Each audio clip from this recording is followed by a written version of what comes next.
Hey, what's up everybody, this is Muth24, and today I'll be taking a look at the Neon Genesis Evangelion Campus Apocalypse manga.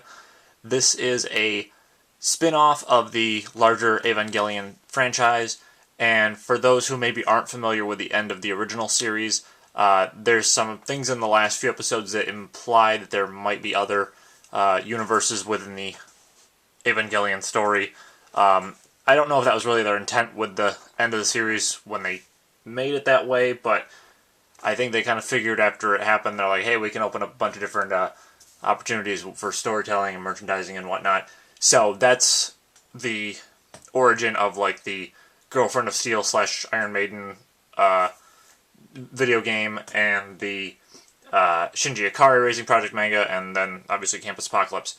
Now, this story is a very different take than some of the other ones. A lot of the other ones focus more on sort of the who Shinji is as a character and kind of portraying him more as a goofy, I don't know, his issues with interacting with girls. That's largely in Shinji Ikari Racing Project, and even some I think in Girlfriend of Steel.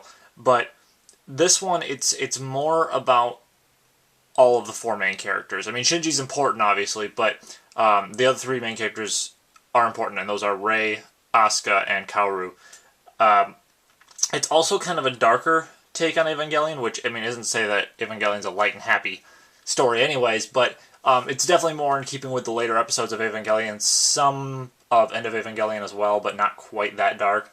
But basically the premise is that the four characters all are students at the school, and the school is basically just a front to house the equivalent of NERV in this universe. And all of the Evas are these objects that basically transform into weapons depending on who their user is. So in the case of Kaoru, it's a sword that looks like it's from Kingdom Hearts. In the case of Shinji, it's a gun, as you can see on the cover there. Rei has a lance, I believe she has a Lance of Longinus, and then Asuka has like a whip sort of a thing. It reminds me of the Noble Gundam from G Gundam, like that beam whip. But anyways, they fight the angels, and the angels in this take are much more humanoid. They are essentially angels that come and kill humans and then assume the body of that human. And it's a little creepy at times, but it's also pretty cool just to see that different take. And the angels do play a relatively important role in the story. Not to say they didn't in the original series, but they're much more human. I mean, they're not like these weird alien diamond-shaped things flying through the sky and blowing stuff up, or, you know, splitting into two and you have to perform some crazy dance against them.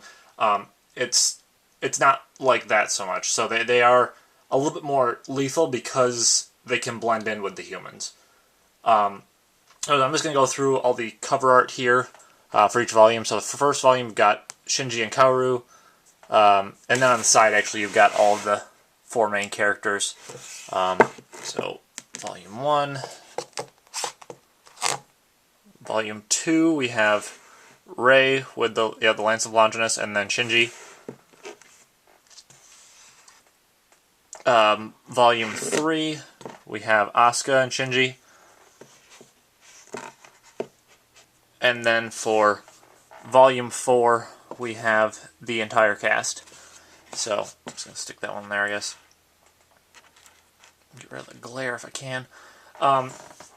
Now, the problem that I have with this series is that it's only 4 volumes. When I was about to the end of Volume 2, I was like, wow, this is a really cool take on things. I'm curious how many volumes there are. And I went to go look it up, and I found out that there were only 4 volumes. I was really disappointed in that, because when Volume 2 is wrapping up, it feels like the series has finally got its footing, and it knows where it's going.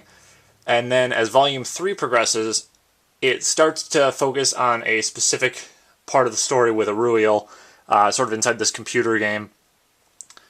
And Volume 3 wraps up nicely enough, but then there's just so much they have to cover in Volume 4, and it's not to say that it feels rushed necessarily, it just feels like all of a sudden they're like, yeah, okay, we gotta end this.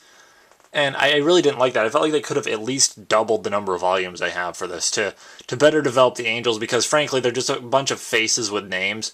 You really don't get to care about any of the angels. I would have liked to have seen more development on that part, and sometimes it gets confusing, to be honest, because there's a bunch of angels that just kind of show up and don't really do anything. And it's not exactly clear by the end of the series which angels are still alive and which ones have been defeated, and etc. So that's a little bit confusing. Also, this is one of the few series that, at least that I know of, in the Evangelion universe, where they are aware of the fact that this is an alternate version of the Evangelion story. It doesn't come into play until very late, and I'm not going to spoil exactly what happens, but this does tie a little bit more directly to the other Evangelion universes. The end of the story, I'm not going to lie, I was a bit disappointed with. That's the one part that does feel very rushed. It basically, the last chapter just kind of falls off, and then sort of has this vaguely happy wrap-up, and it doesn't really fit with the rest of the story. I was not real keen on that. But the artwork and the story, by and large, is pretty good, and the artwork's pretty cool. Let's go flip through Volume 1, because I don't want to spoil anything in Volume 4 there, but yeah, as you can see here, there's Rei fighting Ramael. There's some really cool angles they take with the images and stuff. It's a very action-heavy drawing style, and it's quite visually pleasing. There are some more calm points too, where it's more dialogue-heavy, but I think as a whole, the artwork's very well done. You see there's Shinji activating his Eva to get his gun.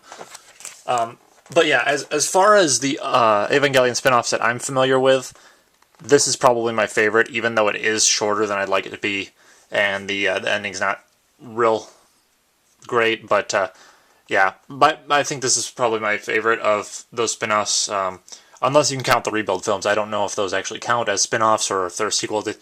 That's all really vague, but at any rate, if you're a fan of Evangelion, or if you're just looking for a manga series that's different, this would be highly recommended on my part. Like I said, I wish they did more than 4 volumes, but even so, it's quite good with the number of volumes they have. So that's pretty much it, and I will see you guys next time.